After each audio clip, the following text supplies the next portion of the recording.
Hello, my name is Kim Ji-wan, and I'm going to tell you about the National Folk Museum.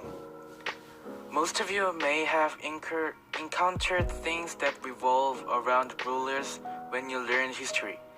But most rulers are one, and most of the people who make up the country are common people.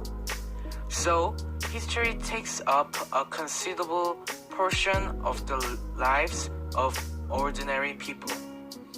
And here, the National Folk Museum tells the lives of ordinary people. It consists of a total of 3 buildings. Hall 1 contains a day of ordinary people.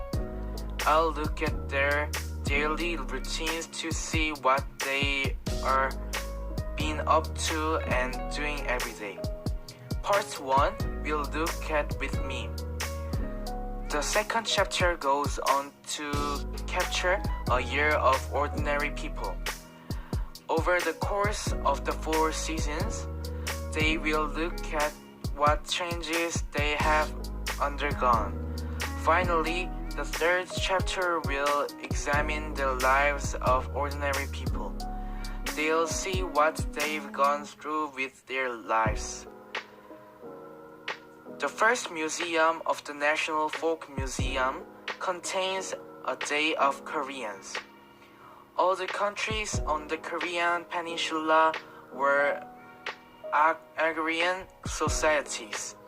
Most of them made money based on crops harvested from individual fields. Therefore, they got up early every day to work in the fields for the autumn harvest. The lives of the nobles were a little different. Since they was a formal class, they used to wake up early in the morning to read books, and women used to spend a more gentle routine such as sewing.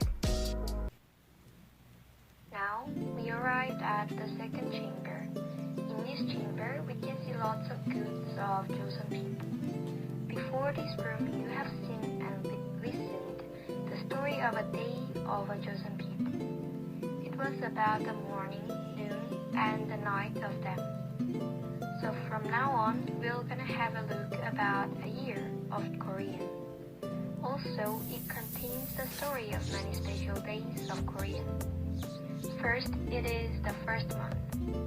On the first month, January, people shared an utensil shaped like a ladle. It is for wishing each other for happiness and fortune. In spring, they started preparing for the farming. During Joseon Dynasty, most of the people earned money by farming crops and fruits.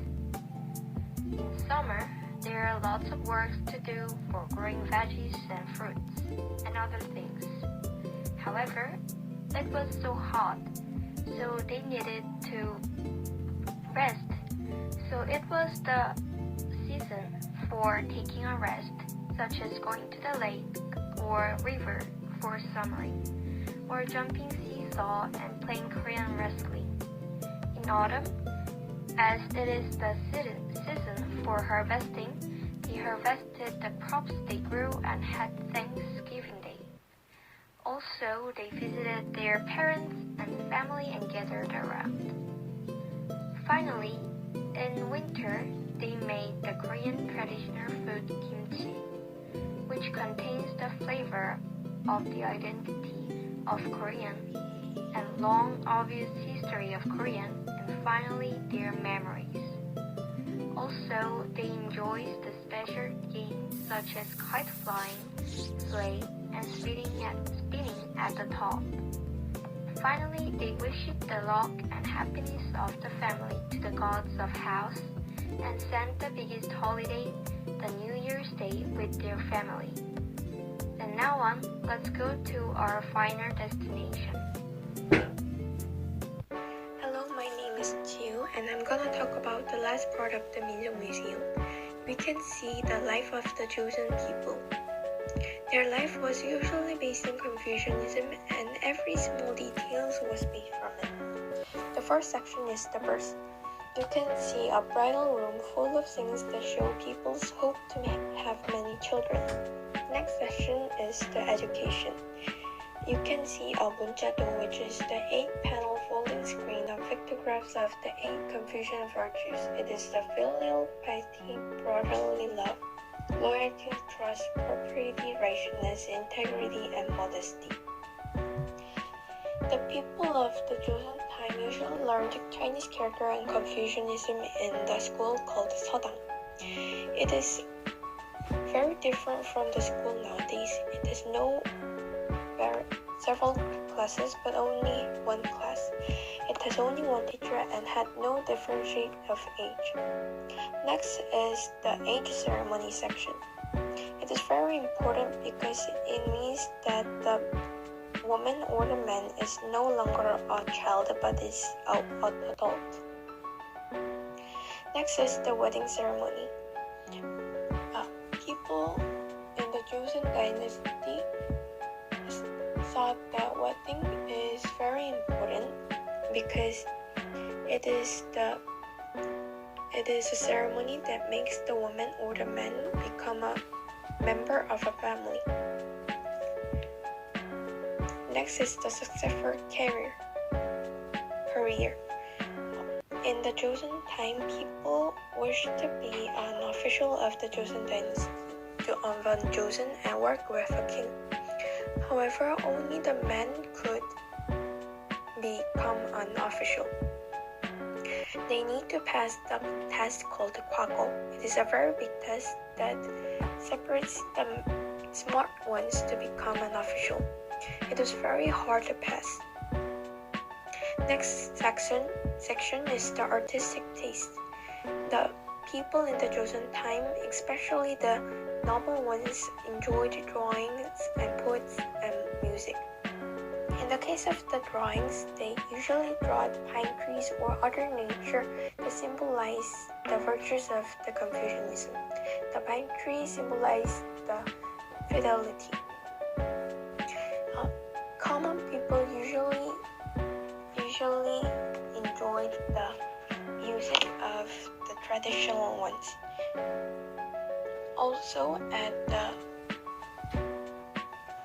at later age of the Joseon dynasty, the common people also enjoyed the novels like Honggil-dong. Next section is the treatment of disease.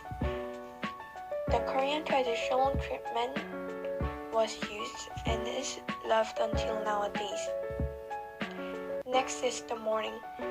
If a person dies, every people in the town have to mourn for him or her.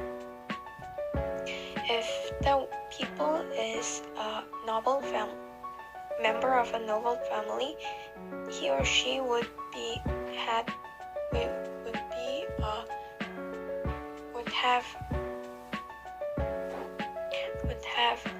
excessive mourning. Next is the ancestral rites. In Joseon dynasty, mourning was not the finish of the people's death. In the case of the noble family, they had a shrine, and they put the four pictures or writings that symbolize each 4 generations of their ancestors. Also, every year they cut the weeds around the grave because they believe that it is the best way to show their filial piety for their dead people. This is the end of the Minseok Museum. We can see many things and small details that of the people life of Joseon. Also, it can be a thoughtful experience because we can learn many traditional things and the spirit of the Joseon people. I recommend you to come here one day and see everything in the museum. Thank you for listening.